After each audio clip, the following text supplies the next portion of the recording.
Ramai sangat gangster kat KL sekarang ni. Budak-budak kecil jual nama tak hormat orang tua, gangster tai kucing semua. Kongsi-kongsi mari bicara, kongsi pendapat dan juga idea.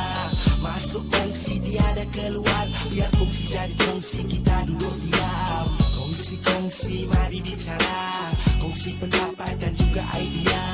Masuk kongsi tiada keluar, biar kongsi jadi kongsi kita duduk diam.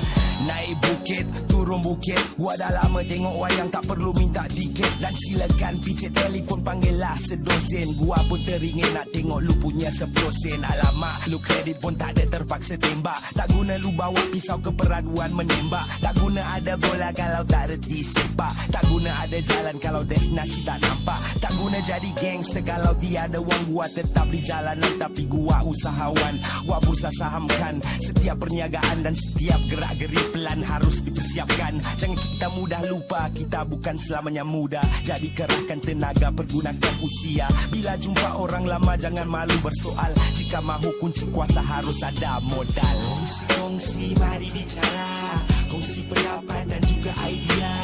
Masuk kongsi tiada keluar, biar kongsi jadi kongsi kita duduk diam.